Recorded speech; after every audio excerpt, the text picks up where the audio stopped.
أرحم أمتي بأمتي أبو بكر، وأشدهم في دين الله عمر، وأصدقهم حياء عثمان، وأقضاهم علي، وأقرأهم أبي بن كعب، وأعلمهم بالحلال والحرام معاذ بن جبل، وأفرضهم زيد بن ثابت، وأمين هذه الأمة أبو عبيدة بن الجراح. نبي أكرم سيدش صحابة لمدن في تندين نبتر، شاگرت لمدن في تندين نبتر، تربية تفلردن في تندين نبتر. من أمتمن إتشنة من أمتما إن رحملسي أبو بكر الصديق تبتر، إن رحملي أمة رحمل مشت. خداين ديننا آدمون yüzüne kalmayan Ömer diptir. Men ummatımda çın hayali, ol hayali ki pirişteler de şondan utanyanmıştı. Ol Osman niptir. İki nefer davagar olup, davalı olup gelenine ikisinin de kefini dinlep, hevur derinlik bilen qadi olmağı öktü Ali diptir. Kur'an'ı öktü Ubey ibn Ka'b diptir. Halal haram meseleni bilmeye Muaz ibn Cebel öktü diptir. Feraizlara bir adam dünyadan geçti mal bölmeni öktü Zeyd ibn Sabit diptir. Ve her kimin, her toforun, her üyüşmülüğün en önemli, en amanattar, en bir önemli adammadır. Şu ümmetin en önemlisi Hazreti Ebu Ubeyde'dir diptir. Peygamberimizin sözü. Yani önemlilikte Hulefai Raşidin'in ügdede.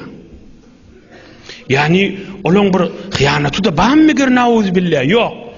Din düşümüne aytacak bolyan. Huday Taala her kimi bir nığmat beriptir. Şu nığmat, şu fazileti olurdan da artık maç veriptir da. Amanatı qaim duruyarrakmıştık olurdan da.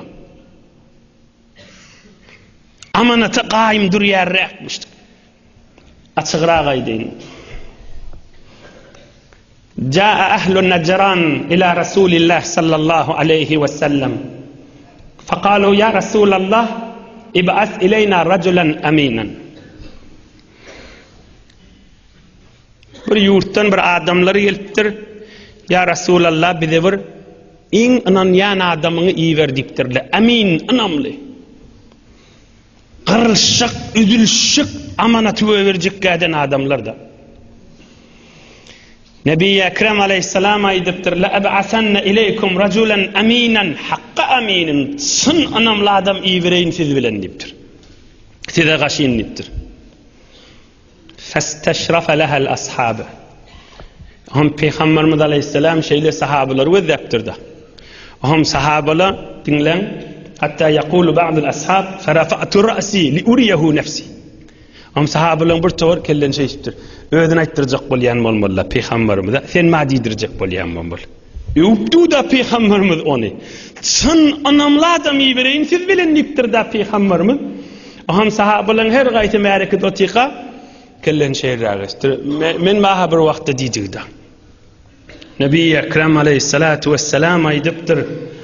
Kum Aba Ubeyde. Abu Ubeyde tur yuqarı diptir. Abu Ubeyde yuqarı qalbdir. Aham Nebi Ekrem Aleyhisselam aydıptır. Hâzâ amînu hâzihil ummeh. Ümmet-i İslam'ın en önemli işli adam diptirdi. Uzun moyli, gövdesi har, ama uzun moyli, derlevuk, iki gerişi evrak adammış. Hazreti Ebu Ubeyde. Gövdesi har, uzun moyli, iki gerişi evrak adammış. Gururun nam diye vaydiyan, ine bir gururun aydeyin belli olar. Qaytaydeyin, bir har, derlevuk, uzun boyli iki gerişi birime evrakmıştı. Ebu Bekir Sıddık aydıptır halife vaktinde. سمعت رسول الله صلى الله عليه وسلم قال لأبي عبيدة ثلاث كلمات. Hazreti Ebu Bekir Sıddık halife vaktinde yani akları gurrun merttiranmış. Hey oturallar eyipdir. Men Peygamberimiz aleyhissalatu vesselam'dan Abu Ubeydan hakkında bir küç kelime kefeştim deyipdir.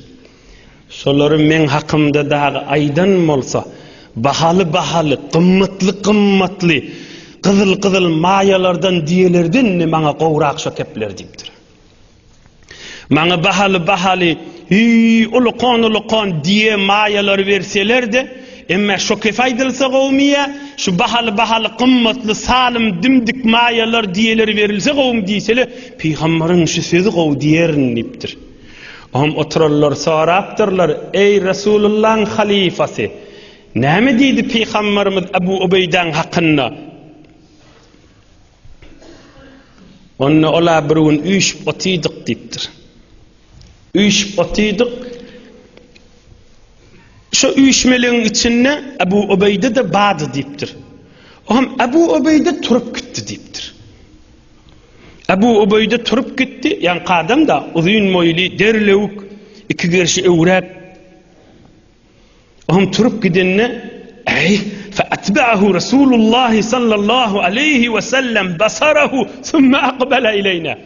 Şoň izinden Peygamberimiz aleyhisselam şeýle gözläp galy diýipdir. Olundy bir işden çyryp çykyp gitdi, her näme gidipdir. Hom Peygamberimiz aleyhissalatu vesselam yuwaşaçykdan şoň izinden gözläp hom sahabalara aýdypdyr. Innaha huna lakatfayni mu'minatayni. Şoň ewrak bolup duran iki gerşini görýäňizmi diýipdir. İmandan tymtykyza şo diýipdir. Şodur şu nuri iman şoň gerşi diýipdir. Tarihiyatdan çykarmagy ýalet owadan aýtýada. Nebi Ekrem aleyhissalatu vesselam aleyhi atharut teslimati ve tahiyyat. Salamlan owadanı ve kamili ve ulsi şu oturallan tarafından Nebi Ekrem aleyhissalatu vesselama ve Abu Ubeydaga bolsun.